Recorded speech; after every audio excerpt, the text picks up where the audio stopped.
Welcome to the Learning Storyteller, where stories spark curiosity. नीलू एक छोटे से गांव में रहने वाला सीधा सादा लड़का था। वह एक किसान का बेटा था और पढ़ाई में बहुत अच्छा नहीं था, लेकिन उसे प्रकृति को ध्यान से देखना और समझना बहुत पसंद था। उसके पास एक पुरानी नीली कलम थी जो उसकी सबसे प्यारी चीज थी, क्योंकि वो कलम उसके पापा ने मेहनत की कमाई से उसे दी थी। एक गर्म दोपहर की बात है। नीलू खेत के पास एक पेड़ के नीचे बैठा कुछ लिख रहा था। तभी उसकी नजर जमीन पर चलती हुई चींटियों की एक लंबी कतार पर पड़ी। चींटियां एक रोटी का टुकड़ा मिलकर अपने घर की ओर ले जा रही थीं।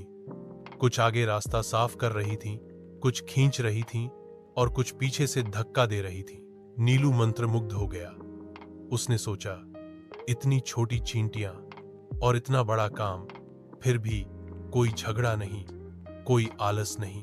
उसी समय हवा का झोंका आया और उसकी कलम हाथ से गिरकर सीधा चींटियों की लाइन के बीच आ गिरी। नीलू एकदम घबरा गया कि कहीं चींटियां डरकर भाग न जाएं, लेकिन उसने देखा कि चींटियां भागी नहीं। उन्होंने कलम के चारों ओर घूमना शुरू किया और कुछ ही पलों में उन्होंने नया रास्ता बना लिया। नीलू को यह देखकर गहरी सीख मिली।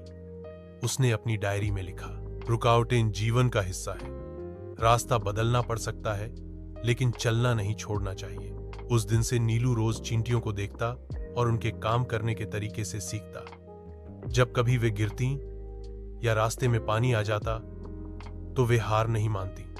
वे या तो दिशा बदल देती या एक दूसरे की मदद से रास्ता बना लेती। नीलू इन अनुभवों को अपनी डायरी में लिखता रहता। एक दिन उसके स्कूल में एक प्रसिद्ध लेखक आए। उन्होंने बच्चों से कहा, अगर किसी के पास कोई सच्ची और प्रेरणादायक कहानी हो तो हमें भेजें, हम उन्हें बच्चों की किताब में शामिल करेंगे। नीलू ने अपनी डायरी में लिखी चींटियां और कलम की कहानी उन्हें दे दी। कुछ ही हफ्तों में नीलू को स्कूल में मंच पर बुलाया गया। लेखक ने घोषणा की, नीलू की कहानी हमें जीवन की बड़ी सीख देती है। यह अब हमारे कहानी संग्रह में छपेगी। पूरा स्कूल तालियों से गूंज उठा। नीलू का चेहरा गर्व से चमक उठा। उसके पिता की आंखों में आंसू थे, खुशी के आंसू। नीलू ने अपनी वही पुरानी नीली कलम अपनी जेब में रखी। अब वो सिर्फ एक लिखने का साधन नहीं थी, बल्कि उसके सपनों और सोच की पहचान बन चुकी थी। कहानी से शिक्षा, रुकावटें नहीं, हमारा रुक जाना सबसे बड़ी हार है। Thank you for watching the video. Please like, subscribe, and share.